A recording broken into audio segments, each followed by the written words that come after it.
शादी के बाद जब चीज़ें थोड़ी नॉर्मल होती हैं तो उस वक्त डिसअपॉइंटमेंट ज़्यादा होती है? वो चीज़ें नॉर्मल नहीं होती, वो पहले से एबनॉर्मल होती हैं। तब तो प्यार अगर हम ना मिलते तो शायद हम भूल भी जाते, लेकिन जो अब है, अब हम नहीं रह सकेंगे एक दूसरे के बगैर। इंसान ने मरना भी होता है, अब पहले कौन जाए क्या करे। अब हम ये सोचते रहते हैं कि पता नहीं किसने अकेले रहना। स्ट्रॉन्ग रिलेशनशिप के लिए औरत को अपनी जुबान और मर्द को अपनी नजरें काबू में रखनी चाहिए। हालात काबू में रहते हैं। शादी के बाद आपको ये प्रेशर फील हो रहा था कि because you are an actress आपको ये प्रूव करना है कि मैं एक अच्छी माँ और एक अच्छी बीवी भी बन सकती हूँ? ये मुझे लोगों को प्रूफ नहीं करना था, ये मैंने उनको प्रूफ करना था जिनसे मेरा रिश्ता है, और वो मैंने अल्हम्दुलिल्लाह प्रूव किया। आप नखरे दिखाती थी उस वक्त उनको? नखरे में जो लोगों की लग्जरीज होती है ना, वो मेरी जरूरतें हैं। मैं ऐसी हूँ। नाइस। कहती थी उनसे कि मैं झोपड़ी में भी गुजारा कर लूंगी, लेकिन वो उसमें एयर कंडीशन होना चाहिए। अभी तक मुझे मेरी मर्जी का रोल नहीं मिला, ज्यादातर नेगेटिव थे। एज अ मदर जिनके 2 बेटे हैं, आपको होता है कभी कभी पोजेसिवनेस, तो इनकी शादी होगी तो जो लड़कियां आएंगी वो मुझे शेयर करना पड़ेगा? मेरे साथ शॉपिंग करने के लिए 2 लड़कियां आ जाएंगी बस। Okay. मुझे तो यही That's लगेगा। so sweet. हाँ, अगर आप अपने बेटे से प्यार करते हो ना, तो आप उसकी लाइफ को कभी डिस्टर्ब नहीं करोगे। अल्लाह ताला से कैसी रिलेशनशिप है आपकी? मैं डर जाती हूँ, अल्लाह मियाँ ने इतनी नेमतें दी हैं तो दिल कहता है कि कहीं मैं छुप जाऊं बस, कि अल्लाह का बहुत शुक्र, बहुत एहसान है। मोहब्बत के बारे में क्या एक मिथ है जो आपको लगता है यंगस्टर्स को ज़रूर आप क्लियर करना चाहेंगी? मोहब्बत तो मुझे लगता है कि बस एक ऐसी एक फैंटेसी सी है। असल में मोहब्बत जो होती है वो साथ रहने से बहुत अरसे बाद होती है। हो ये जो जेनजी बच्चे, इन्हें कुछ समझाने की जरूरत नहीं है, इन्हें सब पता है। इनसे हम सीख रहे हैं आजकल तो। ये बात तो सही है। आपको लगता है फाइनेंशियल इंडिपेंडेंस लड़कियों के लिए बहुत ज़रूरी है? घर में जितने लोग हैं सबको अर्न करना चाहिए। लोग मुझे लगता है कि बहुत ज़्यादा खर्च करते हैं, तो इसलिए अब बहुत ज़्यादा कमाना भी चाहिए सबको। नीली कोठरी में उसमें मेरा रोल इतना ज़्यादा नहीं है, लेकिन इम्पॉर्टेंट रोल है। ड्रामे के एंड पे मैं आऊँगी, अपने बाप से मिलूँगी। वो जो एक सीन था वो लिखा नहीं हुआ था, वो मैंने खुद लिखा, खुद किया। Hey guys, अस्सलाम वालेकुम। This is Rabia and you're watching me on Fusha Magazine। आज जो मेरी मेहमान है, हमारी फिल्म इंडस्ट्री का एक बहुत बड़ा नाम है and I'm super excited to have her here। 92 से लेकर 97 तक हमने उनको एक छोटी मुद्दत के लिए फिल्मों में देखा, लेकिन उसमें ही उन्होंने अपना नाम कमाया और लोगों से बहुत अप्रिसिएशन ली। उनकी अम्मी निशो बेगम भी हमारी फिल्म इंडस्ट्री का एक बहुत आइकॉनिक नाम है। तो फैमिली ने हमें बड़ी ज़बरदस्त किस्म की हिट्स और बड़े ज़बरदस्त मोमेंट्स दिए। फिर उनकी शादी भी एक बहुत मज़े की लव स्टोरी, एक अपलिफ्टिंग स्टोरी थी। तो इस तरह की बहुत सी कहानियाँ हैं और अब वो टीवी पे हमें दोबारा नज़र आ रही हैं, तो हमने सोचा उनसे मिलते हैं और कुछ उनके सफ़र के बारे में जानते हैं। कुछ पुरानी चीज़ें जो शायद मुझे और आपको नहीं पता या याद नहीं हो, उनके बारे में हम दोबारा अपनी यादें ताज़ा करते हैं। तो आज मेरे साथ साहिबा अफजल हैं स्टूडियो में and super excited to be speaking to her. So उनसे मिलते हैं और कुछ जानते हैं। अस्सलाम वालेकुम। वालेकुम अस्सलाम। मैं बिल्कुल सच कह रही हूँ, उससे पहले कैमरा ऑन होने से पहले आपने वो नाम ले लिए गानों के कि बेबिया और प्रिया का भी एक और गाना भी आपने, पतंगबाज सजना, और वो सब। तो मुझे एकदम से ना कुछ याद भी आया और फिर आई गॉट एक्साइटेड बिकॉज ये गाने हम सब ने सुने हुए, हमें बड़े पसंद हैं कि वो आप पे पिक्चराइज हुए थे। तो एक नॉस्टैल्जिक सा फील हो रहा था। कैसी हैं आप? मैं बिल्कुल ठीक हूँ और बहुत अच्छा लग रहा है आपके साथ ऐसे बैठकर।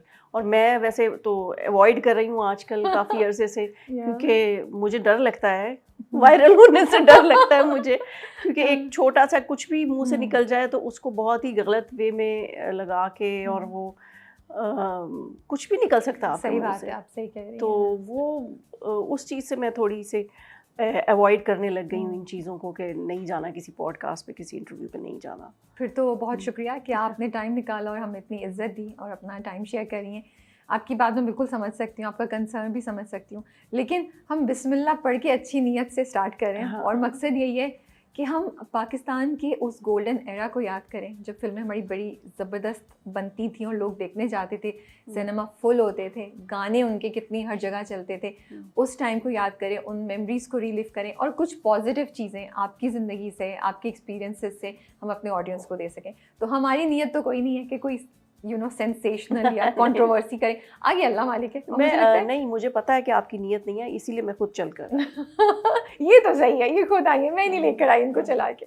अच्छा ये बताएं, एहसन आपके बेटे? जी जी। अब माशाल्लाह से मेरा उनसे भी इंटरव्यू हमारा हुआ है। सच अ इतने वो माशाल्लाह कुव्वत इल्ला बिल्लाह, इतने टैलेंटेड, इतने down to earth manners, you know, सारी वो वाला वो है ऐसे। और आजकल उनका ड्रामा भी चल रहा है। हाँ, तो माशाल्लाह। आप जब देखती हैं उन्हें स्क्रीन पे, कैसा लगता है? आँख में आंसू आ जाते हैं, दिल वो हो जाता है, या बहुत क्रिटिकल होती हैं कि ऐसे तुम्हें ये नहीं करना चाहिए था, ऐसे करते? हाँ, मैं तो बिल्कुल क्रिटिसाइज़ करती हूँ उसकी चीज़ों को, लेकिन अभी तो फ़िलहाल वो मुझे मौका नहीं दे रहा। अभी तो मेरी एक्सपेक्टेशन से माशाल्लाह ज़्यादा ही कर रहा है, और मेहनत कर रहा है बहुत बहुत, अपने काम को लेके बहुत ही वो सीरियस है। सही बात है। और बहुत ही मतलब मैंने नहीं देखा कि इस एज में लड़के इतने, और जिस तरह का वो है, इतना थोड़ा केयरलेस टाइप है, इतना नहीं है। अब वो मुझे कहेगा ये घर में जो हाँ, ये नॉर्मल चीज़ों में पॉइंट ऑफ व्यू होगा, हाँ, हमें तो वो हाँ, बड़े अच्छे संभले हुए लगते हैं हाँ, और हाँ, सब नहीं, कुछ। लेकिन वैसे वो बड़ा रिस्पॉन्सिबल है इस मामले में, अपने काम के मामले में। तो क्या वो हैं बड़े एक्सप्रेसिव किस्म के, आके आपको हक करेंगे, आपके लाड उठाएंगे आपसे, या आपका बहुत लाड करेंगे, क्या है? या वो आपसे ज़्यादा करीब है या अपने फादर से ज़्यादा करीब है? मेरे से फ्रेंडशिप ज़्यादा है, और जो रैम्बो साहब हैं उनसे थोड़ा सा डरते हैं, उनसे भी है फ्रेंडशिप तो है। हमने बच्चों को बिल्कुल उस तरह ज़रा कंफर्टेबल रखा हुआ है कि वो दिल की बात भी कह सकें और कर सकें जो वो चाहें। तो आप शुरू से उनको रैम्बो साहब ही कहती हैं? हाँ, नहीं, वैसे तो मैं नाम नहीं लेती, अच्छा। सुने सुने ये वो कह देती हूँ, लेकिन जब किसी को बताना हो, मुखातिब करना हो, तो हाँ, रैम्बो साहब। ओके, तो जब जिस नाम से अल्लाह ने इज्जत दी है, तो वो नाम वो लकी है उनके लिए, तो वो ये तो आपने बहुत अच्छी बात बोली है। ये I never thought about it कि कितनी बार हम लोग इस बात को नहीं देखते, लेकिन जिस चीज़, जिस काम, जो वजह बनी आपकी इज्जत की, हम कभी कभी उसको साइड पे कर देते हैं। आप बिल्कुल सही कह रही हैं, क्योंकि उनका वो कैरेक्टर कितना पॉपुलर हुआ था ना, बहुत ज़्यादा। आपने देखा था वो शो? मैंने देखा था, जाहिर है उस वक्त तो टीवी बस एक ही चैनल होता था या एक दो और होते थे, तो वही लगा होता था। उस वक्त मैंने स्टार्ट कर दिया था काम। ओके। मेरे शूट्स वगैरह हो रहे थे, तो मेरे छोटे बहन भाई बड़े एक्साइटेड होते थे कि वो रैम्बो का ड्रामा लगा है, लेकिन मैं नहीं इतना। तो आप उनकी फ़ैन नहीं थी? नहीं। तो जब आपको पता चला, हीरो आप दोनों की पहली मूवी थी, राइट? जी, हीरो। तो आपको जब पता चला कि, क्योंकि वो उनकी डेब्यू मूवी है, आप तो उससे पहले आई थिंक 2 फिल्म्स कर चुकी थी, 2 या 3? मैं 3 माशाल्लाह से फ्लॉप फिल्में कर चुकी थी। तीनों मेरी लाइन से ना हैट्रिक की थी मैंने फ्लॉप फिल्म्स की। तो उसके बाद जब मैंने कहा कि अगर कोई हीरो ऐसा आया जो मेरे लिए अच्छा हुआ, हमारी लक आपस में मिल गई, तो फिर मेरी फिल्म हिट होगी। तो और ऐसा ही हुआ कि रैम्बो साहब के साथ फिल्म आई और वो हिट हो गई। हालांकि वो एक इंडियन मूवी की कॉपी थी। ओके, कौन सी इंडियन मूवी की कॉपी थी? पता नहीं, मुझे याद नहीं। अच्छा, मैंने देखी नहीं है। मैंने अभी जाके देखने की कोशिश करी थी, लेकिन प्रिंट इतना ख़राब था कि मैं नहीं देख सकी। मैं 1-2 पुरानी ना देखने, मैंने कहा मैं थोड़ा थोड़ा चेक करूँ ना, तो लेकिन प्रिंट बहुत ख़राब था। आई रियली विश कि अच्छे प्रिंट पे कहीं से अवेलेबल हो। आई थिंक अच्छा लगेगा उन मूवीज़ को देखना। बिल्कुल अच्छा लगेगा, और वो फिर टाइम भी याद आता है आपको कि उस टाइम में किस तरह काम हो रहा था और कितनी ज़्यादा मूवीज़ बनती थी। हर एक्टर 10-10, 15-15, 20-20 फिल्में कर रहा होता था, तो टाइम ही नहीं होता था किसी के पास। अब टाइम आया, अब थोड़ी कम बन रही हैं, बहुत कम। अब 2-3 साल में एक मूवी करता है एक्टर। तो उस वक्त फिल्म्स बहुत फाइनेंशियली अच्छा रिटर्न दे रही थी जब आप लोग ये 90s के पीरियड में काम कर रहे थे? जी, बहुत अच्छा। ओके। मतलब कि अगर सिनेमा में 4 फिल्में लगी हैं एक फ्राइडे को, तो चारों सुपर हिट। Wow, okay. और मतलब ये होता था कि टिकट नहीं मिलती थी, टिकट ब्लैक होती थी। अब ब्लैक होने में कोई वो चीज़ ना आ जाए कि कोई प्रॉब्लम तो नहीं है। नहीं, वो तो आई थिंक वो तो हर सिनेमा में हर जगह ये। हाँ। अब हम सैडली अब हमारा सिनेमा ही नहीं चल रहा, तो आप क्या कर सकते हैं। लेकिन आई थिंक जहाँ जहाँ सिनेमा है वो, ये तो हमने तो बहुत कभी एक्सपीरियंस नहीं किया, लेकिन देखा है फिल्मों और ड्रामों में, यू नो, इधर भी और हॉलीवुड में भी, अक्रॉस द बॉर्डर भी, कि वो ब्लैक में बिक्री होती है, यू नो, टिकट। और हमारी पता नहीं, अब मुझे याद नहीं कौन सी फिल्म थी कि उसमें मुंडा बिगड़ा जाए थी या हीरो थी, तो एक बस स्टॉप बनाया गया था स्पेशली कि वहाँ पे इतना रश होता था, तो स्पेशली उस नाम से एक बस स्टॉप बना। कई दफ़ा ऐसे भी होता था कि लोग जो हैं वो हॉल में, मतलब जब गाना चलता था तो आगे वो अपनी शर्ट वगैरह या कुछ आगे करके ना तो वो बंद करवा देते प्रोजेक्टर को और Okay. गाने को रिपीट करवाते थे। इतना इसरार करती थी ऑडियंस? जी जी, दो दो तीन तीन Wow. दफ़ा जो गाना था वो रिपीट होता था। और उसके अलावा पैसे फेंकते थे, फूल फेंकते थे एंट्री पे, Yeah. जो उनके फेवरेट एक्टर्स होते थे उन पे। अब तो ऐसा कुछ भी नहीं होता। ऐसा नहीं, अब मतलब ज़रा डिसेंट हो गया सिनेमा। मैं एक्चुअली ये और पूछने वाली ये थी। मतलब हमारे ये जो इंडिया में भी ऐसे ही होता है, जो अभी तक वो वहाँ Yes. पे जो फिल्में देखी जाती हैं वो उसी तरह देखी जाती हैं। लेकिन मुझे ऐसा भी लगता है कि जो ऑडियंस है जो ये करती है वो उनको सिनेमा अवेलेबल ही नहीं है। देखिए हमारे जो, I don't know about Lahore, लेकिन कराची में जो सिनेमा ऐसे थे जहाँ पे अफोर्डेबल होता था टिकट, वो सिनेमास तो बंद हो गए हैं। सदर के सारे, हाँ, कपरी और निशात होता था आई थिंक, और एक दो और इस तरह के, तो वो सब, बेम्बिनो भी यही होता था ना, वो सब बंद हो गए। तो अब आपका 1500-1000 रुपए का तो टिकट है, वो एक आम मिडिल क्लास या लोअर मिडिल क्लास के लिए एक बहुत बड़ी ट्रीट है वो। तो आपको लगता है वो क्राउड भी चेंज हो गया, इसलिए भी हमें ये रिएक्शंस अब नहीं देखने को मिलते? बिल्कुल। और जैसे कि अब मेरे जहन में आया एकदम कि जैसे मोबाइल फ़ोन की कॉल बहुत महंगी होती थी, बिल्कुल।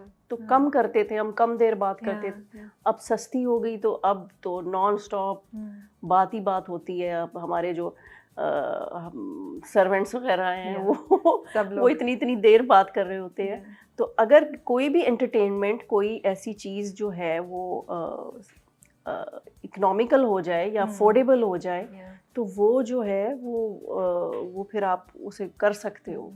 और जो एंटरटेनमेंट है उसको महंगा नहीं करना चाहिए। मैं तो ये बात पता नहीं कितनी बार बोल चुकी हूँ, मेरे पास टाइम और पैसे नहीं है, but I think somebody should do. मैं कहती हूँ ले जाएं कस्बों में, छोटे छोटे टाउन्स में, छोटे छोटे सिनेमाज लगा के बिल्कुल सस्ते टिकट पे, या फिर फ्री दिखाएं अपनी फिल्में जो लोगों को पसंद आई हो। क्योंकि आपके वो कल्चर तो क्रिएट हो ना दोबारा, वो ख़त्म ही हो गया है। तो जब वो होगा तो शायद कोई और भी सिनेमा में मैंने सुनी थी बात कि वो राज कपूर साहब मुल्क से बाहर अपनी फ्री फिल्में दिखाते थे इंडिया में। मुझे याद है, आई डोंट नो कि अब है या नहीं, कुछ 2-3 साल पे अमर खानी बता रही थी मुझे, उन्होंने एक दिन रखा तो उन्होंने कहा था आज के दिन आप किसी सिनेमा चले जाएं, फिल्म फ्री हैं, आप फ्री फिल्म देखें। तो यही चीज़ें होती हैं जिससे आप कुछ क्रिएट कर सकते हैं ऑडियंस। अच्छा, तो आप हमें बताएं और क्या होता था सिनेमा में? कभी आप गई खुद से देखने पीछे चुपके से अपना शो? जी बिल्कुल, हम अपना जो फिल्म का शो होता था वो बॉक्स में बैठकर देखने जाते थे, छुप कर देखने जाते थे। और अगर कभी पता चल जाए हॉल में तो फिर तो एक तूफान मच जाता था। और यहाँ पे जैसे एयरपोर्ट से आना जाना, ऐसे फिरना ऑडियंस में, वो बहुत ज़्यादा मुश्किल होता था। अब तो एक्टर्स ऐसे ही फिर रहे होते हैं, आते हैं फैंस, लेकिन उस तरह नहीं। लेकिन पहले बहुत ज़्यादा क्रेज़ हुआ करता था, क्योंकि लोग भी आई थिंक कम होते थे उतने ना, मशहूर लोग नज़र नहीं आते थे ना। अब तो लोग हर वक्त तो मोबाइल में हर जगह नज़र आ रहे हैं, हर वक्त नज़र आ रहे हैं। और वो आपको पर्सनल लाइफ, अब जो व्लॉगिंग शुरू हो गई है, सोशल मीडिया शुरू हो गया, आपको पता है कि कौन एक्टर क्या कर रहा है, कहाँ जा रहा है, क्या हो रहा है। इतने इंटरव्यूज़ हो गए, इतनी पॉडकास्ट हो गई हैं कि हर एक्टर की हर बात आपको पता है। तो वो जो एक क्यूरोसिटी होती है वो ख़त्म हो गई है। हाँ, और एक मुझे लगता है एक एक्टर की एक प्राइवेसी भी ख़त्म हो गई है। तो आप जब जाती थी सिनेमा में और छुप के देख रही हैं या कुछ, तो कोई वाक़या हुआ जो सुना सकती हैं? कोई इंटरेस्टिंग, किसी फ़ैन ने कुछ किया, या जनरली कोई फ़ैन मोमेंट ऐसा हुआ जो अभी तक याद हो और बहुत इंटरेस्टिंग हो, वो बताएं। हाँ, ज़ाहिर है फ़ैन फॉलोइंग बहुत होती थी।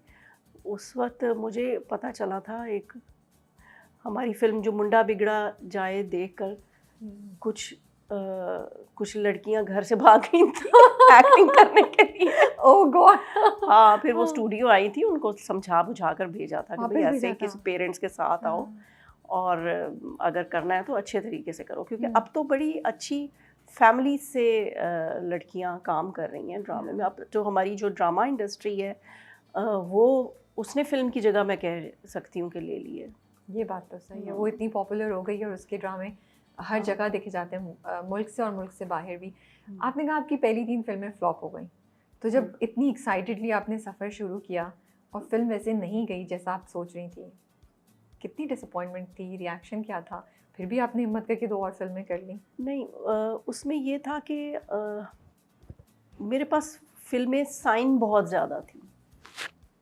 मतलब मेरे पास था कुछ करने को कि जी अभी मैं आई हूँ, मेरा किसी मैगज़ीन में कोई टाइटल छपा है तो उससे मुझे फ़िल्म साइन हो गई। और फिर सपोर्ट, मुझे मदर की सपोर्ट थी तो इस वजह से लोग जानते थे। तो डायरेक्टर्स भी सारे वो बिल्कुल बच्चों की तरह उन्होंने मुझे ट्रीट करना, और सब जगह मैंने मतलब काम किया ऐसे।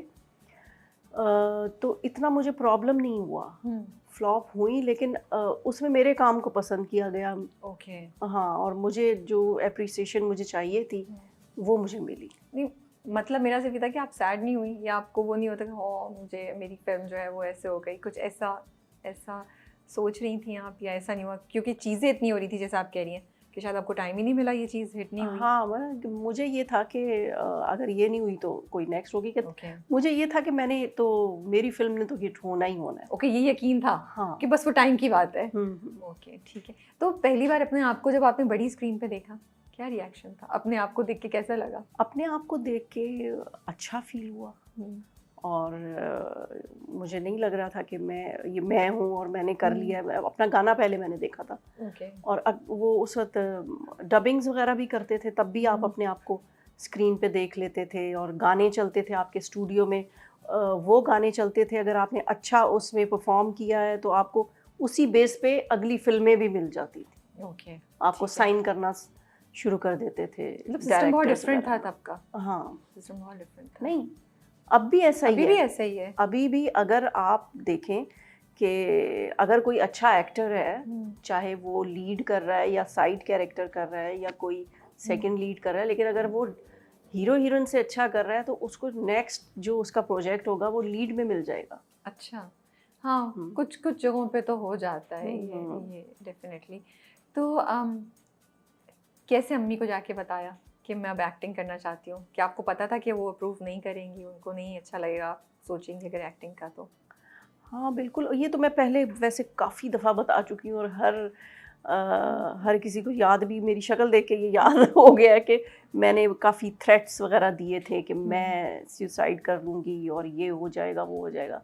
तब ज़ाहिर है बचपना था, 9th 10th क्लास में थी, तो तब ये चीज़ें थी कि वो इसी बचपने में मुझे तो अब इन चीज़ों पे हंसी आती है कि कैसे मैंने कहा और कैसे वो मान गई। तो ये था कि इस तरह का मैंने कहा था उन्हें, और फिर वो इसलिए नहीं चाहती थी कि ज़ाहिर है टफ रूटीन होती है, उतार चढ़ाव, फिल्म हिट हो रही है, फ्लॉप हो रही है, पॉलिटिक्स होती थी कि ये मतलब वो मुझे पता नहीं था कि ये चीज़ें होती हैं, तो वो मुझे उन चीज़ों से ज़ाहिर है बचाना चाहती थी। सॉरी, आपको थोड़ी बातें रिपीट करनी पड़ेंगी क्योंकि मुझे लगता है हमारी ऑडियंस ने शायद नहीं सुनी हो, जो जेन ज़ी है। तो मुझे एक ओवरऑल हमारा इंटरव्यू हो जाए जो हमारी जेन ज़ी भी आपके बारे में कुछ पुरानी बातें भी जान ले। तो पहले कैसे अम्मी लेकर गई किसी के पास, ऑडिशन हुआ, आपने किसी को अप्रोच किया, कैसे फिल्म स्टार्ट किया आपने? ये तो अभी इतनी पुरानी बात हो गई है कि मुझे अब याद ही नहीं मुझे बिल्कुल भी नहीं याद कि मैं सोच रही हूँ कि क्या हुआ था। बस हाँ, जाहिर है मदर की सपोर्ट थी मुझे, और लोगों को पता भी था कि इनकी बेटी है, और डायरेक्टर्स की ऑफर्स मुझे आती रहती थी। लेकिन तब मैं छोटी थी, और मुझे ऑफ़र हुई थी एक फ़िल्म, लेकिन उस वक्त मैं 8th क्लास में थी। तो डायरेक्टर जावेद फाजिल थे, तो वो छोड़ के मुझे चले गए थे कि नहीं ये तो अभी छोटी है। तो फिर बस 2 साल में ही मैंने हाइट निकाली और फिर मैं आ गई। तो आप अपनी अम्मी के गानों पे या सीन्स पे एक्टिंग करती थी? बिल्कुल। प्रैक्टिस करती थी? नहीं, मैं ये करती थी, उनके जो शूट्स वगैरह की विग्स होती थी ना, वो पहन के ना मैं और मेरी सिस्टर ना ऐसे अपने आप को कि जी हमारे लंबे बाल इस तरह हम फिरते होते थे। और गानों को भी, और मुझे मेरी मदर, मैं उन्हीं की फ़ैन रही हूँ कि मुझे उनकी ब्यूटी, उनका काम, वो मुझे इंस्पायर करता रहा है। बिल्कुल, इसीलिए मैं शोबिज़ में आई। वो तो आपने देखती होंगी, उनकी फिल्में भी जाके आप देखती होंगी? फिल्में जब मैं पैदा हुई थी तब उससे पहले उन्होंने फिल्म्स की हैं। जब मैं बड़ी हो गई तब वो थोड़ा कम हो गई थी फिल्म्स में काम करना, तो तब मतलब सिनेमा में बहुत कम लगती थी, कोई रिपीट में लग जाती थी फिल्म, तो घर पे होती थी आपके पास, घर में आपने देखी या नहीं? घर में नहीं देखी। ओके। कोई हाँ शायद देखी होंगी, वो जो कैसेट्स आती थी उसमें, तो वो देखी थी, लेकिन एक दो दफ़ा सिनेमा में भी रिपीट में जाकर देखी थी। जब रैम्बो आपको मिली आप पहली बार, तो क्या जहन में क्या था, इम्प्रेशन क्या था? कोई नहीं था, बस मिली पहली बार में ही आपको वो इंटरेस्टिंग लग गए थे, या थोड़ा हमें बताएं? अच्छा, पहली बार जब मैं रैम्बो साहब से मिली तो मुझे कुछ भी नहीं हुआ था। दिल में कुछ नहीं हाँ, हुआ नहीं, था? वो उनको हो गया था, मैंने सुना। हाँ, उनको हो हाँ। गया था। उनकी स्टोरी तो बहुत ज़्यादा डिफरेंट है। वो अगर आप उनके साथ करेंगी तो वो आपको पूरी तफसील से सुनाएंगे, मैंने लेकिन आप मैं दोनों के अपनी साथ साइड दिखाई की, करना है। हाँ, मैं अपनी साइड की अगर मैं बताऊं तो मुझे बिल्कुल एक नॉर्मल सा कि हाँ ठीक है जी, ये फिल्म के हीरो हैं। जब फिल्म साइन हुई तो मुझे डायरेक्टर उनसे मिलवाने लेकर आए, तो हाँ ठीक है, बस मैं देख रही थी, मेरे बहन भाई छुप छुप के देख रहे थे, कोई हमारे घर रैम्बो आया है और इस तरह। तो मैं तो नॉर्मल थी, लेकिन मुझे कोई वो ऐसा नहीं था। लेकिन आहिस्ता आहिस्ता जाहिर है, जब टाइम साथ गुजरता गया और इकट्ठी सारी हमारा पेयर हिट हो गया, हमारी फिल्में, हमारी आउटडोर्स टाइम साथ गुजारते रहे साथ, तो मुझे लगता है कि प्यार व्यार तो होता ही है, लेकिन आपको आदत भी हो जाती है एक दूसरे की। ट्रू। हाँ, और आप सफ़र में इंसान का पता चलता है। ये बात सही है। हाँ, कि वो कैसा है। तो मैं सफ़र बहुत किए हैं उनके साथ। आपने एक जगह कहा कि आपको लगा कि वो बहुत ओरिजिनल है, फेक नहीं है बिल्कुल भी। तो क्या शो बिजनेस की ज़िंदगी तब भी और आज भी हमें बिल्कुल फेक बना देती है, अगर आप शो बिज़ का हिस्सा हो तो? आजकल जो मैं देख रही हूँ कुछ पॉडकास्ट वगैरह, अब अगर हम लोग अपनी नॉर्मल ज़िंदगी ऐसे बताना शुरू कर दें, फेक होना पड़ता है। ओके। अब मैं एक व्लॉग बना रहे थे हम, तो रमज़ान का व्लॉग था, तो उसमें मेरी जो हाउस हेल्प मेरी है, वो हमें सर्व कर रही थी, जो मेरी मुलाजमा है। तो नीचे कमेंट्स आए कि ओए होए, बेचारी को रोज़े में बिठाया नहीं अपने पास, और ये नहीं किया वो। अब उसका रोज़ा ही नहीं था, ठीक है। अब पता नहीं वो क्रिश्चियन हो, ठीक है। ये लोग पता नहीं कैसे जज कर लेते हैं ये चीज़। अब मैं व्लॉग बना रही हूँ, मैं सीधे हाथ से खा रही हूँ, लेकिन वहाँ कैमरे पे लगेगा आपको कि मैं उल्टे हाथ से खा रही हूँ। तो ये तो हमारे लोग हैं। तो इसलिए मैं डर गई हूँ लोगों से। मैं कुछ भी मुंह से निकलना, ये मैं बहुत बड़ा रिस्क लेकर आई हूँ कि अब पता नहीं क्या बात मेरी पकड़ी जाए, यही बात चली जाए। मैं आपको पकड़ लेना है आके। आप बोल रही हो, मैं सोच रही हूँ क्या कितना ख्याल है राबिया, ये वायरल होने के कितने चांसेस हैं? 50, 60, 80, 50 है तो ठीक है, जाने दो। प्लीज मेरा ये इंटरव्यू वायरल नहीं करवाना, प्लीज। नहीं, वायरल हो लेकिन अच्छी चीजों पे हो, अच्छी चीजों पे हो। हाँ। तो व्हाई नॉट, वायरल हो लेकिन अच्छी चीजों पे। तो ठीक है, तो फिर इस वजह से आपको लगता है कि हम लोग फेक हो ही जाते हैं इंडस्ट्री में, और तब भी होते थे।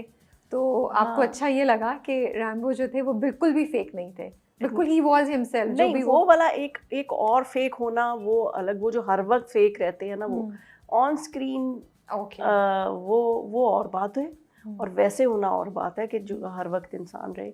लेकिन उनकी जो मुझे एक प्योर सोल कह लें, वो नज़र आई और अच्छे लगे, आदतें अच्छी लगीं, और बस। और लुक्स से कोई फर्क नहीं पड़ा था?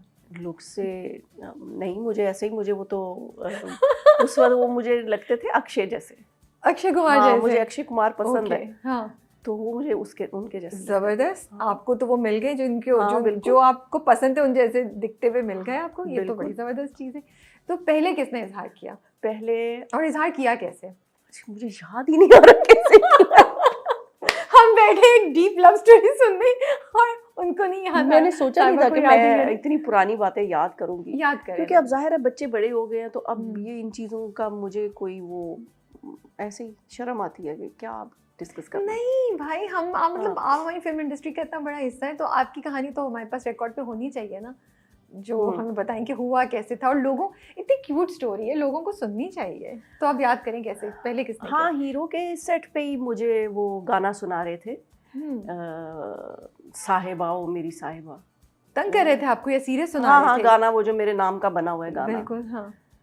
कैसे जीऊंगा मैं अगर तू ना बनी मेरी साहिबा। तो आपको पता था कि आपको तो मैसेज मैंने दे यूं रहे हैं? किया, मैंने कहा ये आप मुझे सुना रहे हैं। बस ये इतनी सी ऐसी इंटरेक्शन थी, और कोई ऐसे ही बस उसके वो- बाद से स्टार्ट हो हाँ गया। उसे समझ आ गई आपको? हाँ, छोटी मोटी बातें फिर ऐसी इस तरह की, फूल दे देना या कुछ भी ऐसे। तो मतलब ये छोटी मोटी बातें तो नहीं है, फूल देना बड़ी चीज है। फूल देना बड़ी चीज है। हाँ, मुझे तो लगता है एफर्ट डाल, आई थिंक वो काफी एफर्ट डाली है उन्होंने, मुझे लग रहा है। हाँ। अच्छा, मैंने सुना उन्होंने आपको बचाया भी था कहीं, वो क्या किस्सा है? एक दफ़ा ये हाथी मेरे साथी का शूट था, हमारा गाना हो रहा था बेबिया, ओके। सजाद अली साहब का बड़ा हिट गाना है वो समुंदर की लहरें थीं और उसमें हमने जाके भागना था, और ये वो तो एक दूसरे के आगे पीछे भाग रहे थे, तो वो भाग रहे थे, मैं पीछे भाग रही थी, तो मैं तो पीछे, मुझे लहरें ले गई। ओह। तो उन्होंने शॉर्टकट हुआ तो मुझे देखा, तो मैं तो वो जा रही थी आगे कहीं। और आप चीखें मार रही थी? हाँ हाथ बिल्कुल, पैर? हाँ। हाँ। तो मतलब फिर वो वो पूरा गए, फिल्मी सीन था वो? हाँ, फिर वो हाँ। गए मुझे बचाने ओके। और बचा कर लेकर आए। ओके, ये तो काफी स्केरी और स्टोरी है। आज तक वो सोच रहे हैं कि क्यों बचाया। नहीं, मुझे तो नहीं लगता, उनके पास बाद में बहुत नहीं, चांसेस बेगमात थे। होती है ना ऐसी, जरा टॉर्चर I किस्म know. की। हाँ। है ये बात ना पकड़ी जाए मेरी, है। नहीं, हर बेगम नहीं होती टॉर्चर। आई थिंक आप दोनों कोई भी ऐसे नहीं, आप लोग ऐसे ही हाँ। बोलते हैं। मैंने तो जितना सुना है, जितना देखा है, माशाल्लाह से दोनों हमेशा एक दूसरे को कॉम्प्लीमेंट ही कर रहे होते हैं और बड़ी अच्छी बातें कह रहे होते हैं। बल्कि मैं किसी एक शो में ही आपकी बात सुन रही थी और वो लोग कह रहे थे कि आप भी उनकी दीवानी है, वो भी आपके दीवाने हैं, और अभी तक ये है, तो माशाल्लाह। अच्छा, अभी आपने जैसे कहा कि कॉम्प्लीमेंट करना, अब अगर हम एक जैसे हों तब वो फिर भी नहीं बनता मैच। अगर मैं खामोश हूँ, कम बोलती हूँ, तो वो ज़्यादा बोलते हैं, तो वो फिर एक बैलेंस हो जाता है आपकी लाइफ में। अगर मेरी पर्सनैलिटी ऐसी है, उनकी दूसरी तरह की है, वो भी एक बैलेंस हो जाता है। तो वो हम वाकई एक दूसरे को कॉम्प्लीमेंट करते हैं। उस वक्त तो आप काफ़ी यंग होंगी जब मिली आप उनसे, तो आपको तब ये चीज़ें हिट करी थी कि अच्छा ये मुझसे इतने डिफरेंट हैं, लेकिन काइंड ऑफ हम दोनों एक दूसरे को मुकम्मल सा करते हैं? नहीं, उस वक्त कोई इतनी समझ नहीं थी, बस मोहब्बत थी। हाँ, टीनेज में जो हो जाती है, जाहिर है। आप 10th क्लास की लड़की को क्या, उसका मेंटल लेवल क्या होगा कि वो इतनी कोई मोहब्बत की वो सोचेगी, बस एक फैंटेसी होती थी दिमाग में। लेकिन तो आप खुश होंगी कि मेरी फैंटेसी सच हो गई। हाँ। कितने लोगों को वो मिल जाते हैं जिनसे वो प्यार करते हैं, बहुत कम लोग होते हैं। तो वो किस्सा क्या है कि जब उनको डिमांड रखी गई कि वो घर बनाए, तब आपका हाथ उनके हाथ में दिया जाएगा? हमें वो कहानी भी सुननी है। ये तो आप, मुझे लगता है कि ये आप उनके मुंह से सुनेंगी, क्योंकि ये उनका जर्नी है। नहीं, आप अपनी साइड की सुना दें। तो आपकी अम्मी ने उनसे कहा था ना? जी जी बिल्कुल कहा था, क्योंकि जाहिर है कोई भी माँ बाप होंगे वो ये नहीं चाहेंगे कि ऐसे जगह जाए, क्योंकि हमारी तो शोबिज़ की जो है वो इतनी हवाई, इसको कह लें कि काम है, कभी होता है कभी नहीं होता, और जब अरूज आता है तो उसके साथ ज़वाल भी ज़रूर आता है इंसान पर। तो ऐसी चीज़ वो ज़ाहिर है उन्होंने नोट की कि कुछ ना कुछ अपना घर होना चाहिए। तो वो एक अच्छी मैं समझती हूँ कि उन्हीं की वजह से आज हमारा अपना घर है, तब बनाया तो अब तक है, क्योंकि अब तो देखिए ना घर बनाना कितना मुश्किल है। सही बात है, आपसे कही। वैसे मैं रोमांटिक एंगल ढूंढ रही थी यहाँ पे। नहीं नहीं, ऐसा कोई वो नहीं। उन्होंने घर बनवाया, वो घर बना के लेकर आए आपको, आपका रिश्ता लेने, ये कितनी बड़ी प्यारी चीज़ है भाई। He was so serious about you. हाँ मुझे तो बिल्कुल, लगता है कि लेकिन वो अगर वो रोमांटिक वे में या ड्रामेटिक वे में इसको वो ज़्यादा बेहतर बताएंगे। नहीं, वो तो बिल्कुल, वो हम उनका वर्जन उनसे सुनेंगे। लेकिन मुझे लगा कि हम मेंशन करें, क्योंकि वही बात होती है ना कि देखिए वो सच्चे थे, उनकी नीयत सच्ची थी, he really had feelings for you, तो वो उन्होंने करके दिखाया कि भाई मैं रास्ते से पीछे हटने वाला नहीं हूँ। बिल्कुल, वो उन्होंने करके दिखाया, और अच्छी बात है, करना चाहिए था, ज़रूरी था। हाँ, मेरा तो इतना बनता था ना। बनता था। आप नखरे दिखाती थी उस वक्त उनको? नखरे तो मैं नखरे में जो आप ये समझ लें, जो लोगों की लग्जरीज होती हैं ना, वो मेरी ज़रूरतें हैं। मतलब ओके मैं ऐसी ही हूँ। नाइस मैं ये कहती थी उनसे कि मैं झोपड़ी में भी गुजारा कर लूंगी, लेकिन वो उसमें एयर कंडीशन होना चाहिए। ओके ठीक है ना, बस ठीक मेरी है। ये इतनी वो कुछ चीज़ों के बारे में आप हाँ, पर्टिकुलर थी। बिल्कुल। ये मेरी जनरल अपनी क्यूरोसिटी है जो मैं जानना चाहती हूँ। दो लोग एक दूसरे को पसंद करते हैं नॉर्मल उसमें, तो शादी होती है, फिर थोड़ी देर बाद चीज़ें थोड़ी सी वो रोमांटिक फैंटेसी जो होती है वो थोड़ी नॉर्मल होना शुरू होती है। आपके लिए तो उन्होंने काफ़ी पापड़ बेले, जी। काफ़ी कन्विंस किया, आपकी अम्मी को भी आपको भी, तो बहुत एक स्पेशल फील होता है ना कि वाओ ये मेरे लिए इंसान इतना कुछ कर रहा है, राइट? तो फिर शादी के बाद जब चीज़ें थोड़ी नॉर्मल होती हैं तो उस वक्त डिसअपॉइंटमेंट ज़्यादा होती है या हाउ डज इट वर्क? वो चीज़ें नॉर्मल नहीं होती, वो पहले से एबनॉर्मल होती हैं। ओके, ये नहीं मुझे हाँ, समझ आई। ये समझ नहीं आई ना, मैं आपको समझाती हूँ। वो नॉर्मल नहीं होती चीज़ें पहले से ही। फिर आपकी एक मोहब्बत का एक लेवल जो है वो वीक होता है। ओके वो तब जाके नॉर्मल ये जी वो एक्साइटमेंट, वो प्यार, वो ये मुझे लगता है कि तब तो प्यार अगर हम ना मिलते तो शायद हम भूल भी जाते। ओके लेकिन जो अब है, अब हम नहीं रह सकेंगे एक दूसरे के बगैर। माशाल्लाह शायद तब रह लेते। इंटरेस्टिंग बात है आपकी। हाँ। ये आपने बड़ी, I never thought about it कि हम्म। हाँ अगर उस वक्त अगर नहीं होता तो शायद शायद 2-4 साल महीने में या महीने साल में या भूल जाते। कोई और मिल जाता तो वो लेकिन भी। अल्लाह ना करे कि अगर अब हम जैसे इस इंसान ने मरना भी होता है, अब पहले कौन जाए क्या करे, तो बड़ा मुश्किल होता है एक का रहना। तो अब हम ये सोचते रहते हैं कि पता नहीं किसने अकेले रहना है। तो वो चीज़ हमें थोड़ी सी, क्योंकि हर वक्त याद तो करना चाहिए ना, मौत को याद करना चाहिए इंसान को। तो वो हम सोचते हैं कि अब पता नहीं किसने जाना है पहले, कौन रहेगा अकेला। मैं तो कहती हूँ कि आप रह लेंगे मेरे बगैर, मैं नहीं रह सकती। वो कहते नहीं तुम रह लोगी, मैं नहीं रह सकता। तो अभी तो यही जंग छिड़ रही है हमने। नहीं, अल्लाह ताला आप दोनों को सेहत के साथ, आसानी के साथ एक दूसरे के साथ उम्र दे। लेकिन ये मोहब्बत कैसे चेंज होती है? ये जो आप बता रही हैं, ये आदत है या अब मोहब्बत बहुत ज़्यादा डीप हो जाती है जहाँ हम एक दूसरे को समझते हैं, आप एक दूसरे की को अप्रिशिएट ज़्यादा करते हैं, ये होता है यहाँ पे इस स्टेज पे आके? नहीं, एक तो देखे ना, एक दूसरे की फैमिली को रिस्पेक्ट देनी होती है। ठीक है। आप जिससे प्यार करते हैं उससे प्यार करना पड़ता है। आपके जो रिश्ते हैं, जिनको आप प्यार करते हैं उनको प्यार रिस्पेक्ट देनी पड़ती है। एक ये चीज़ बहुत ज़्यादा इम्पॉर्टेंट है, इसलिए कि हमारे माशरे में ज़्यादातर जी यही लड़ाई होती है। तुम्हारी माँ ने ये कहा, तुम्हारे बाप ने ये कहा, तुम्हारी बहनें आईं, ये हो गया वो हो गया, यही चीज़ें चल रही हैं, यही लड़ाइयाँ होती हैं। तो इस चीज़ को पहले कंट्रोल करना चाहिए। और फिर ये मैं पहले भी बता चुकी हूँ कि स्ट्रॉन्ग रिलेशनशिप के लिए औरत को अपनी ज़ुबान और मर्द को अपनी नज़रें काबू में रखनी चाहिए, तो हालात काबू में रहते हैं। लेकिन इतनी स्ट्रॉन्ग मोहब्बत कैसे है आप दोनों में? ये आदत है जो अभी आपकी रिलेशनशिप है, या ये कदर आ गई है एक दूसरे की जो ज़िंदगी के उतार चढ़ाव साथ देखे उसके बाद? एहसास, आपका एहसास करना और आपका रहम दिल होना। सबसे इम्पॉर्टेंट बात ये है कि आपको रहम दिल होना चाहिए। आप जो काम खुद कर रहे हो आपको अगर मैं इसके साथ करता हूँ तो अगर मैं इसकी जगह होता, मैं इसको इस टोन में इससे ऐसे बात करता तो मैं हर्ट होती। मतलब आप अपने लिए भी वही एक्सपेक्ट करते हो जो दूसरे के लिए करते हो, ठीक है ना। तो आप अगर मेरे से अच्छी टोन में बात नहीं कर रहे तो मैं भी फिर नहीं करूँगी।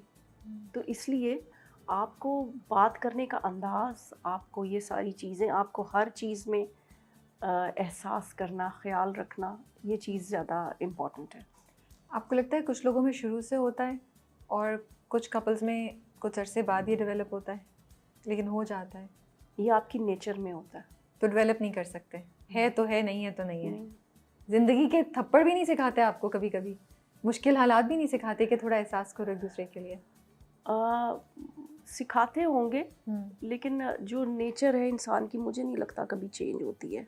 वो हाँ आहिस्ता आहिस्ता थोड़ा सा आता है, एक चेंज आ जाता है कभी कभी, लेकिन वो इतना ज़्यादा नहीं होता।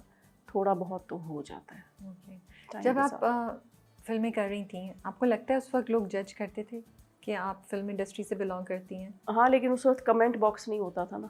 तो बचत हो जाती थी। हाँ, पता लेकिन नहीं जो क्या लोग मिलते थे उनसे फील आता होगा जब कभी लोग मिलते थे तो। नहीं, मुझे ऐसा कभी फील नहीं हुआ, क्योंकि मैं तो बिल्कुल ही अम्मी के साथ साथ या अब है से रैम्बो साहब के साथ साथ, तो मैं तो कभी अकेले से कुछ मैंने फेस ही नहीं किया। मैं साथ साथ ही रही हूँ। मुझे ये शेल्टर, मैं लकी हूँ कि मेरे लिए ये शेल्टर्स रहे हैं। तो मुझे तो अक्सर ये होता था कि डायरेक्टर का प्रोड्यूसर्स का पता ही नहीं होता था कि कौन है, ये कौन सी फिल्म, वो मेरी मदर ही डील करती थी। और शादी के बाद आपको ये प्रेशर फील हो रहा था कि बिकॉज यू एन एक्ट्रेस तो लोग एक्सपेक्ट करें या आपको ये प्रूव करना है कि मैं एक अच्छी माँ और एक अच्छी बीवी भी बन सकती हूँ? ये मुझे लोगों को प्रूफ नहीं करना था, ये मैंने उनको प्रूफ करना था जिससे मैंने रिश्ता, जिनसे मेरा रिश्ता है, मैंने उनको प्रूव करना था, लोगों के लिए मैंने नहीं करना था वो। और वो मैंने अल्हम्दुलिल्लाह किया, प्रूव किया। और अब जैसे मेरे इन लॉज थे, वो एक्सपेक्ट नहीं करते थे कि मैं इस तरह की होंगी या हो जाऊंगी। वो समझते थे कि मैं नहीं बैठूंगी, घर नहीं बैठूंगी। मैं तो घर से निकलती नहीं थी। तो बच्चों की परवरिश करना उनके साथ, मैंने बग़ैर किसी मेड के, बग़ैर किसी हेल्पर के मैंने बच्चों को उनका किया है, उनको परवरिश की उनकी। तो काम क्यों छोड़ा आपने शादी के बाद? बच्चों के लिए। ओके, सो उस वक्त आपको लगा नहीं कि आप हेल्प के नहीं, साथ शादी कर के सकते बाद हैं? नहीं, शादी से पहले ही छोड़ शादी से दिया पहले था। छोड़ दिया था। वो इसलिए कि रैम्बो साहब भी नहीं चाहते थे, क्योंकि उस तरह की फिल्में उस वक्त, ऐसी फिल्में नहीं बन रही थी। अब जैसे ये काम है ना टीवी का, बड़ा अच्छा डिसेंट और अच्छे तरीके से हो रहा था। उस वक्त काम थोड़ा और तरफ चला गया था, तो इतनी अच्छी फिल्में बन नहीं रही थी। और जो अच्छी होती थी तो उनमें ज़ाहिर है अपने फेवरेट लोगों को कास्ट करते थे, तो मेरे लिए मुश्किल था सरवाइव करना। लेकिन इतनी एक्टिविटी के बाद, इतना फेम भी देख लिया, पैसा भी देख लिया, उसके बाद जब बच्चे हुए और घर पे आप उनकी परवरिश कर रही थी, तो मुश्किल होता था? मिस करती थी उस टाइम को कभी, या यू वर हैप्पी? क्या चल रहा था? नहीं, मैं अपने शोबिज़ की लाइफ को मैंने हमेशा मिस किया ना। हाँ, मुझे बहुत, मैं कहती हूँ मेरा पहला प्यार शोबिज़ है, मेरी फिल्में हैं, और मैं उनको अभी तक बहुत मिस करती हूँ। और इसीलिए मैं ज़ाहिर है एक एक्टिंग का वो तो है ना, मुझे बिल्कुल शौक़ है, तो इसीलिए मैं टीवी पे दोबारा से मैंने काम स्टार्ट किया। और मैं कोशिश, अभी तो मैंने पिछले साल रेगुलर स्टार्ट किया है, तो अब मैं सोच रही हूँ कि अब मैं अच्छे रोल्स और अच्छे जिसमें परफॉर्मेंस का मार्जिन हो वो वाले करूँगी। आहिस्ता आहिस्ता बेबी स्टेप्स लेके आप वापस आई हैं। हाँ, लेकिन अभी तक मुझे मेरी मर्ज़ी का रोल नहीं मिला।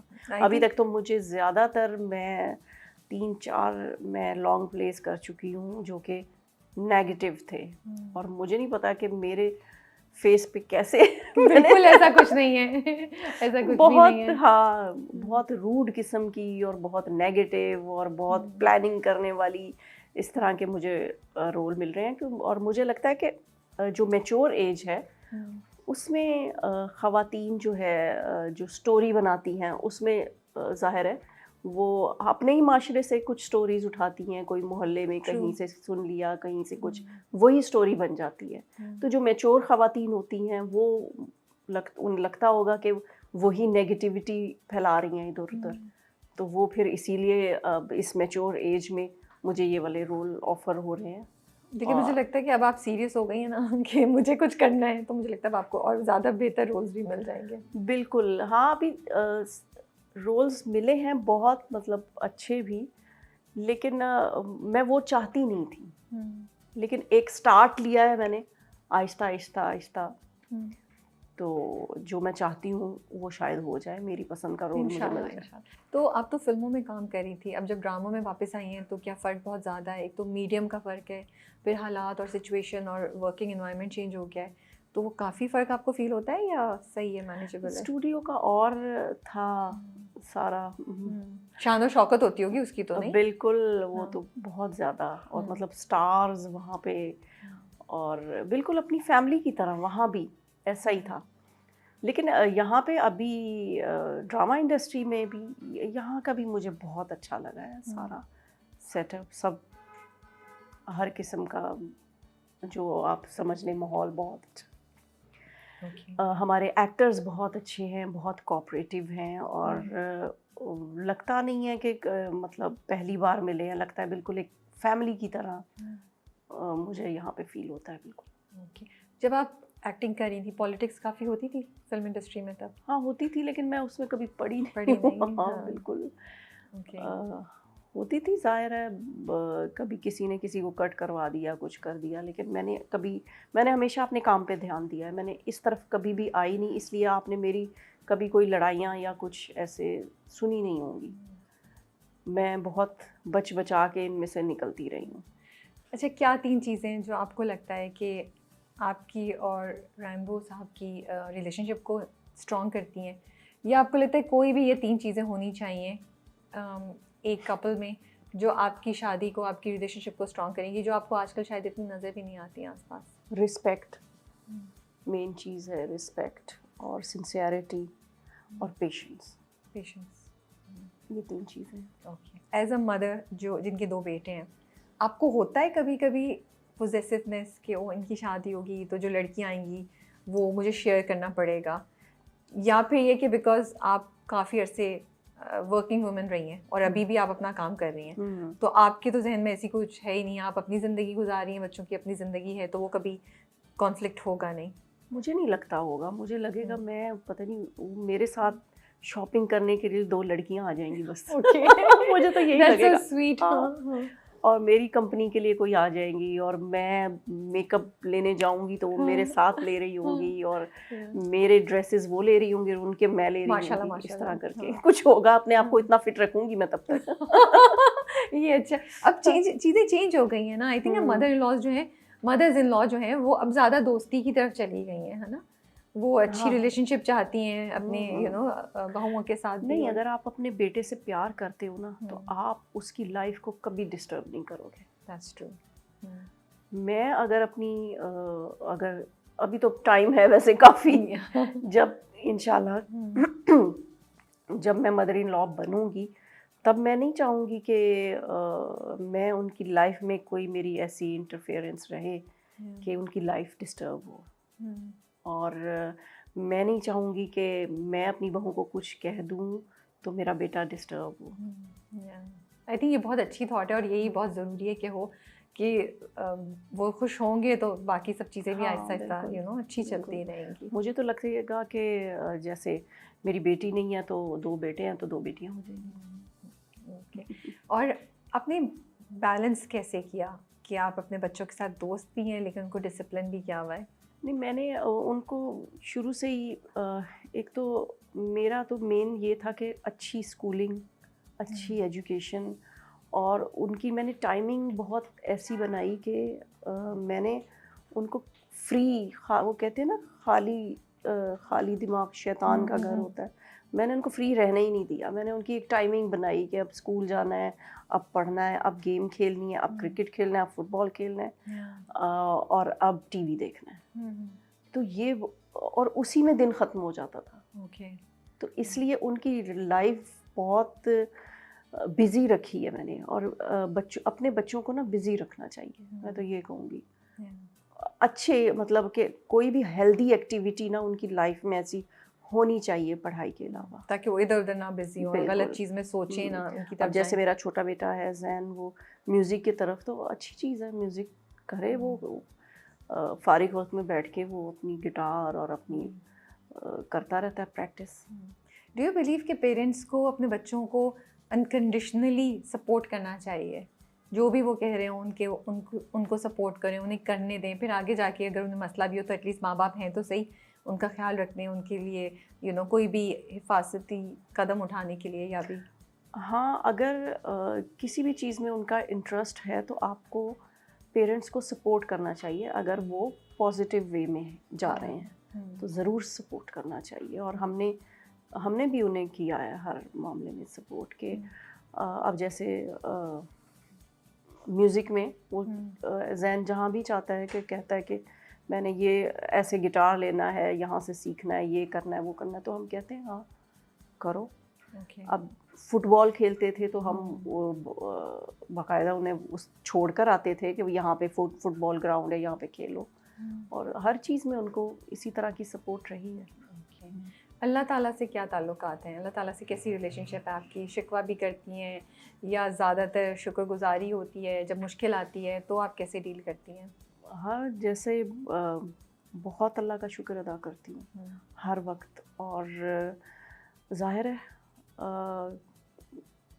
जो अल्लाह से मांगता है उसे किसी से मांगना नहीं पड़ता, तो मांगते हैं जो ज़रूरत है। और जब परेशानी आती है तब भी अल्लाह को याद करते हैं, और जब परेशानी नहीं आती, बहुत सी नेमतें होती हैं तब भी अल्लाह को याद करते हैं। वो तो है ही, एक ताल्लुक़ बहुत मज़बूत है जो कि अल्लाह का करम ही ऐसा होता है कि आप मुझे मैं डर जाती हूँ। अल्लाह मियाँ ने इतनी नेमतें दी हैं तो दिल कहता है कि कहीं मैं छुप जाऊँ बस।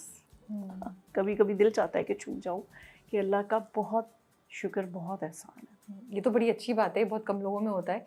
ज़्यादातर हम लोग शिकवा ही करते रहते हैं, लेकिन आप इस बात का एहसास कि अल्लाह ताला ने मुझे कितना दिया, मैंने बहुत कम लोगों में देखा, मुझे खुद नहीं और होता अगर मुझे। जो नहीं दिया, और मैं उसका भी शुक्र अदा करती हूँ क्योंकि वो मेरे हक में बेहतर नहीं होगा। अब जैसे मेरी एक, चले नहीं कहती हूँ, नहीं बोले ना। मैं कह रही थी कि बेटे हैं, इसका भी शुक्र है। बिल्कुल। अब जिनके नहीं हैं वो भी कोई ऐसे होते होंगे ना जो शुक्र अदा करते होंगे। बिल्कुल। अब जिनकी बेटियां नहीं हैं वो भी ऐसी होती होंगी कि चलो नहीं है तो शुक्र अदा करती हूँ। औलाद तो है, औलाद तो है। तो Yeah. जो भी अल्लाह ने दिया या नहीं दिया तो वो अल्लाह का शुक्र अदा करना चाहिए।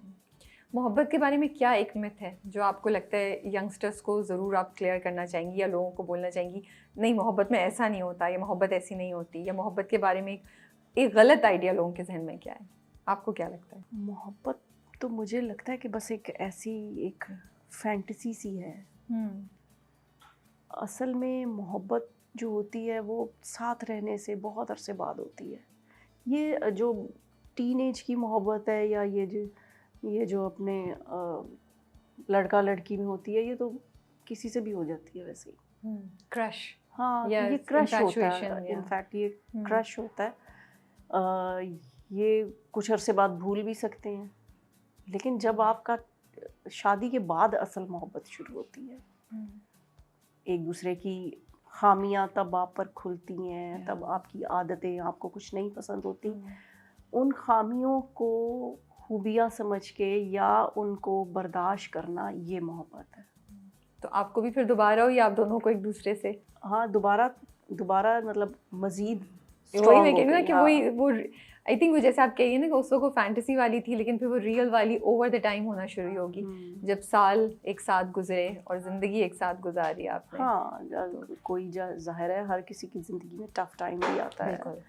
कहते हैं कि औरत को तब देखो, बीवी की पहचान तब होती है जब आपके पास पैसे नहीं होते, और शौहर की पहचान तब होती है जब औरत बीमार हो। तो ये सारी चीज़ों में हमने एक दूसरे को बहुत सपोर्ट किया, हमने कभी फील नहीं होने दिया, और हम बिल्कुल एक बहुत स्ट्रॉन्ग रिलेशनशिप रहा इस मामले में। आपको कभी ये होता था कि रिलेशनशिप अच्छी होनी चाहिए कि बच्चों को आइडिया अच्छा आए कि शादी क्या होती है, कि हमारे बच्चों के जहन में शादी के बारे में, रिलेशनशिप के बारे में एक पॉजिटिव इमेज हो, ये एक जहन में सोच चलती थी कभी आपके? ये जो क्या कहते हैं जेनजी बच्चे, इन्हें कुछ समझाने की ज़रूरत नहीं है, इन्हें सब पता है। इनसे हम सीख रहे हैं आजकल। तो ये बात तो सही है। हम कुछ गलत कर रहे हो, बहुत सिखाती है आपको। हाँ, हम कुछ गलत कर रहे हो ना, मामा आप ये सही नहीं कर रही हो, ये ऐसे है, और बड़ा लॉजिकल बताते हैं, और बड़ा कन्विंसिंग होता है कि हाँ सही कह रहे हो। तो मतलब बेटे आपको कन्विंस कर लेते हैं चीज़ों पे। आप बिल्कुल सही कह रही हैं, जेनजी तो आपको बहुत कुछ सिखाती है, लेकिन मतलब मेरा ये था कि ऐसा मुझे लगता है कि बहुत दफ़ा ना कुछ कपल्स वो झगड़ा बच्चों के सामने नहीं करेंगे, वो कोई ऐसी तल्ख तरीके से बात नहीं करेंगे या मियाँ और बीवी को ये एहसास होगा कि हम जिस तरह एक दूसरे के साथ बिहेव कर रहे हैं, बच्चे पिक कर रहे हैं हमारे से देख के, यू नो, वो आपके जहन में था? और डू यू फील कि नहीं, रियलिटी होनी चाहिए, हर चीज़ इतनी परफेक्ट बच्चों के सामने नहीं होनी चाहिए, उन्हें भी पता हो कि हाँ होता है, इट्स ओके? हाँ बिल्कुल, कॉन्शियसली हमने कभी कुछ ऐसे नहीं किया। हमने बिल्कुल ही वो अब आपस में भी, अपनी फैमिली में भी एक बनावट, एक वही फिर फेक वाली बात आ गई ना, कि छुपाना चीज़ों को या जाहिर ना करना या और तरह दिखाना, एक तस्वीर का दूसरा रुख दिखाना जो है ही नहीं। बिल्कुल। तो ये आपस में, अब हमारे घर में झूठ का नहीं, बच्चों को नहीं पता। मामा झूठ नहीं बोलना, ये पता है। मैं कभी कह दूँ ना, या ऐसे कह दो, नहीं मामा झूठ नहीं बोलना, और तो मुझे फिर होता है कि हाय मैंने यूँ क्यों, ऐसे क्यों कह दिया। लेकिन वो ऐसा कोई झूठ नहीं होता जिसमें किसी का नुकसान हो रहा है, या कि एक हम जो जनरली ऐसे ही कह देते हैं, कह दो घर पे नहीं है या नहीं, ऐसे वो वाला झूठ। तो बच्चे इतना भी नहीं बोलते। ओके, माशाल्लाह माशाल्लाह। इंडस्ट्री में पहले जो फीमेल एक्ट्रेस होती थी उनको कैसे ट्रीट किया जाता था, और अब आपको क्या चेंज नज़र आता है? क्या अच्छाई की तरफ चेंज हो गया है? ज़्यादा फैसिलिटीज़ हैं, ज़्यादा रिस्पेक्ट है औरतों की हमारी इंडस्ट्री में? नहीं, मैं आपको बता चुकी हूँ कि मेरे पास जो एक मेरी मदर का शेल्टर रहा है ना, तो उसकी वजह से मुझे बेटा, बच्चा, और फिर रेम्बो साहब का, तो फिर भाभी, बहन, ये वाला मेरे साथ होता रहा। मुझे तो कुछ ये बहुत बड़ी ब्लेसिंग है मेरे लिए कि मुझे लोगों के असली चेहरे नज़र ही नहीं आए कभी। मैं ये सोच सकती हूँ कि अगर वो कोई बुरा भी हुआ है तो मेरे लिए वो बहुत अच्छा हुआ है। लेकिन आसपास कभी कहानी सुनी कोई, या कुछ सुना आपने उसको याद करते हुए भी? नहीं, मैं कहानियाँ नहीं सुनती। ठीक है, मैं गॉसिप्स कम करती हूँ। हाँ, सही है। मुझे ना लोगों की ज़िंदगी में झांकना नहीं पसंद। सही बात है। मुझे अच्छा नहीं लगता कि किसी की कोई बुराई सुनकर तो उसको मैं एंजॉय करूँ। मेरे लिए ये एंजॉयमेंट नहीं है। वो आप खुद भी बहुत प्राइवेट पर्सन है ना, इसलिए। हाँ हूँ, लेकिन अब ये व्लॉगिंग की वजह से बहुत सारी चीज़ें हम तो दिखा चुके हैं, हमारे घर में ये है, तो अब मैं सोचती हूँ कि बहुत ज़्यादा नहीं हो गया, तो इसलिए व्लॉग्स भी मैंने कम कर दिए। हाँ, कितना पर्सनल अपनी चीज़ें बताएं वो, और क्या वीडियो बनाएं, क्या कंटेंट बनाएं, या तो फिर बिल्कुल ही एक शॉर्ट मूवीज़, शॉर्ट फिल्म्स बनाना शुरू कर दें अपनी ज़िंदगी पे। नहीं, वैसे एक्टिंग करनी चाहिए। मैं कह रही हूँ कि पर्सनल लाइफ को ज़रा अलग ही रखना चाहिए। बट क्या करें, ये ज़माना ही इस चीज़ का है। अभी आजकल हर कोई ये करे, तो फिर आपके भी जहन में आता है कि आप कर लें, आप एटलीस्ट एक्सपेरिमेंट करना चाहते हैं थोड़ा सा। तो सैलून भी खोला आपने अपना?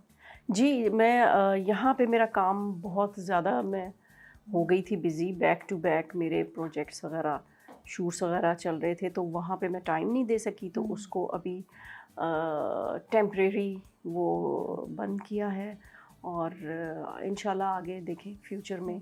लेकिन उससे पहले आपका अच्छा चल रहा था? हाँ, आप खुद होती बहुत थी अच्छा, बहुत अच्छा। तो आप तो बहुत मिस करी होंगी जब आप कराची, अब आप लोग शिफ्ट हो गए तो उसको वहाँ पे। बहुत अच्छा चल रहा था। ये है कि एक अच्छा एक्सपीरियंस आ गया। तो यहाँ क्यों नहीं खोल रही उसकी ब्रांच? अब यहाँ पे मैं आपको टाइम नहीं दे सक रही थी। मैं कह रही थी कि संडे भी मेरा बिजी है। ये बात भी सही है। तो उसको प्रॉपर टाइम देना पड़ता है, हर बिजनेस को टाइम देना पड़ता है। जब तक आप वहाँ पे खुद नहीं हो तब तक कोई और नहीं आपका वो कर सकेगा। आपको लगता है फाइनेंशियल इंडिपेंडेंस लड़कियों के लिए बहुत ज़रूरी है? वो एक मस्ट चीज़ है, क्योंकि पहले भी आप खुद काम कर रही थी अपनी फिल्मों से, आपको इवन दो कि माशाल्लाह से आपके फैमिली अच्छी वेल टू डू थी, लेकिन खुद के पैसों की तो बात और होती है आई थिंक। फिर आपने सैलून भी चलाया जब बच्चे थोड़े से वो उस तरह बड़े हो गए या सब कुछ। हाँ बिल्कुल होना चाहिए, क्योंकि अब मुझे तो लगता है कि सिर्फ फीमेल्स को नहीं, घर में जितने लोग हैं सबको अर्न करना चाहिए। क्योंकि पहले और होता था कि पहले ज़मानों में गाड़ी भी नहीं होती थी किसी के पास, टीवी भी नहीं होता था, कुछ भी नहीं होता था। अब तो हर चीज़, एक कमरा है तो उसमें 4-4 टीवी हैं, हर किसी के पास सेल फोन है, मोबाइल है, और बहुत ज़्यादा इंटरनेट का बिल, फलाना बिल, ट्रैवलिंग, ये वो सारा कुछ।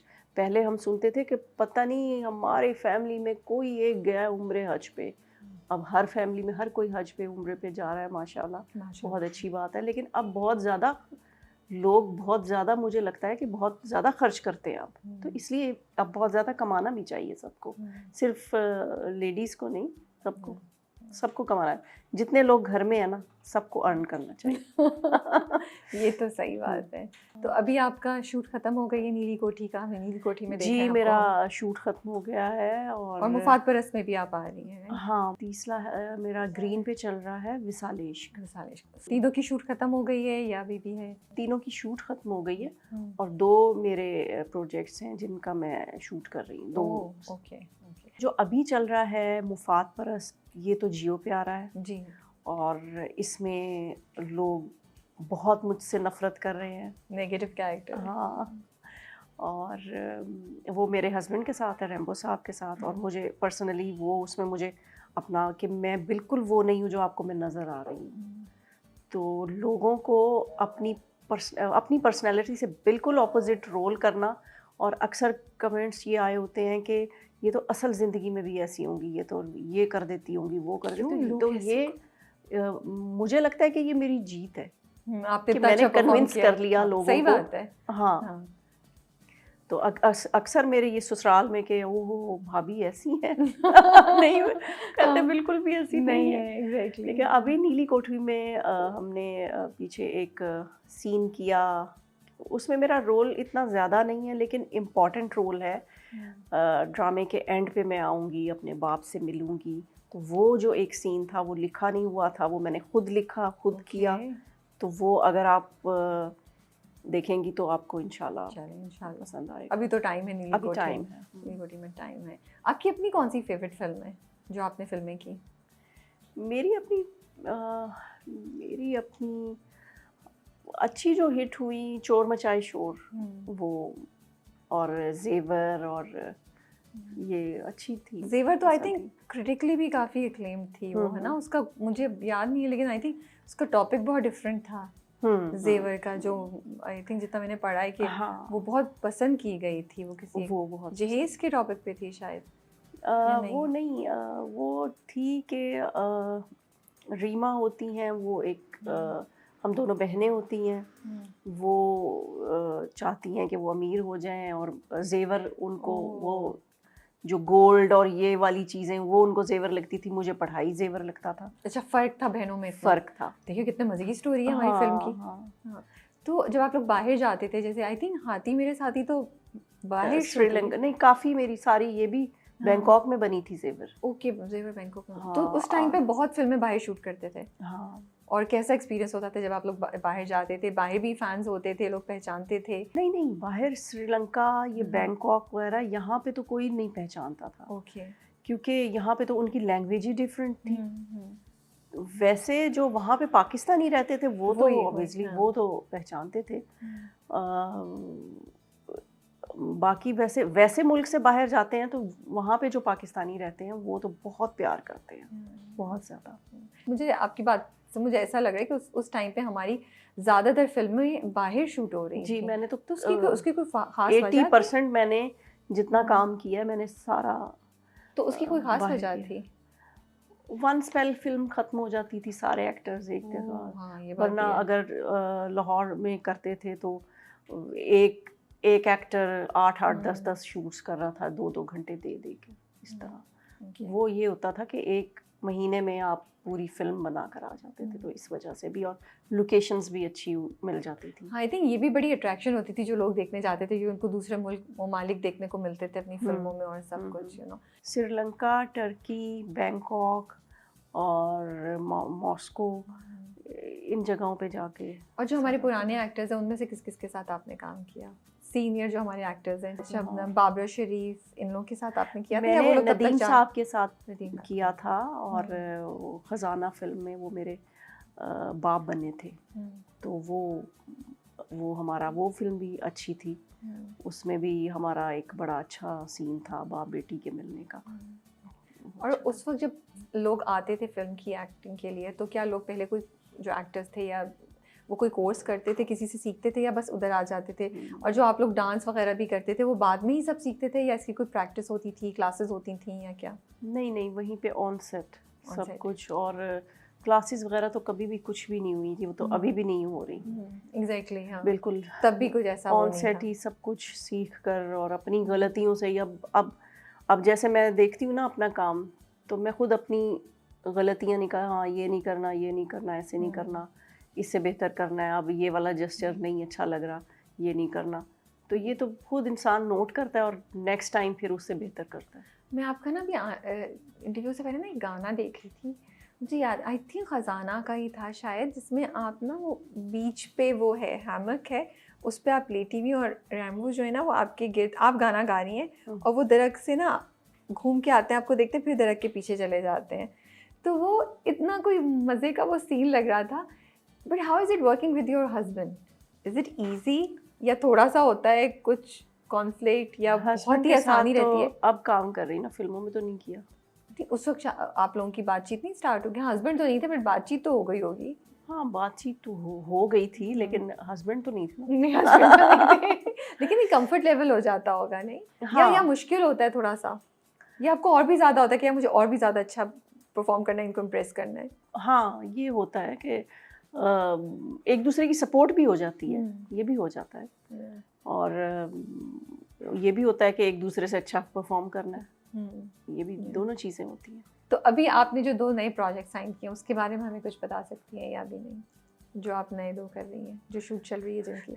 जी बिल्कुल, वो एक तो है मोमल प्रोडक्शन का ए दिल, वो आएगा हम टीवी पे। दूसरा अभी स्टार्ट होना है, उसका नाम अभी कोई डिसाइडेड नहीं है, और मतलब ये है अभी ये जो 2 मेरे आ रहे हैं। और उसके अलावा भी कुछ मैं वापस कर चुकी हूँ नेगेटिव कैरेक्टर की वजह से, क्योंकि मैंने 3-4 कर लिए हुए हैं। अब आप तो थोड़ा सोचा डिफरेंट मैं करना थोड़े चाहती हैं। सिलेक्टिव कर रही हूँ। जी thank you so much for your time, You're welcome. बहुत अच्छा लगा आपसे बात करके। इन पुराने किस्से सुन के मुझे तो बड़ा मज़ा आया कि अच्छा ये चीज़ें भी होती थी, इस तरह होता था इंडस्ट्री में और फिल्म में या सिनेमाज में। तो एक अच्छी गुफ्तगू रही। चलें, आई होप आप नहीं बोर हुई थी। नहीं बिल्कुल भी नहीं, मुझे भी बहुत अच्छा लगा, बहुत एंजॉय किया, और आपने बिल्कुल भी कोई ऐसे सवाल नहीं पूछे जो वायरल हो जाए। अल्लाह करे कि वायरल हो, लेकिन अच्छी चीज़ों अच्छे वे में हो जाए बस। 1-2 बड़ी अच्छी, जैसे आपने सही कहा कि मोहब्बत फिर शादी के कुछ अरसे बाद, मतलब ये कॉन्सेप्ट मुझे बड़ा अच्छा लग रहा है कि जब आप साथ रहते हैं फिर आप एक इंसान को वाकई जानते हैं ना, फिर आप उसकी गर्विदा होते हैं, फिर आप उसकी असलियत जान के उसके बारे में फीलिंग्स डेवलप करते हैं। तो मुझे तो बड़ी कुछ आपकी बातें बड़ी इंटरेस्टिंग लगी। मैंने कहा हाँ, मैं सोच रही थी जब आप बात कर रही थी, हमेशा ये होता है, मुझे लगता है कि जब भी कोई आता है तो आप कुछ नया सीखते हैं, कुछ एक नया ख्याल आपके जहन में आता है। तो मुझे सबसे अच्छी बात ये लगती है किसी के साथ भी बात करने में। चलें, थैंक यू सो मच, और बहुत अच्छा लगा मुझे भी। Thank you. आप अपना बहुत ख्याल रखिएगा, एंड अल्लाह करे आपको आपकी मर्जी का बहुत अच्छा रोल बहुत जल्दी मिले। Thank you. अल्लाह हाफ़िज़। अल्लाह।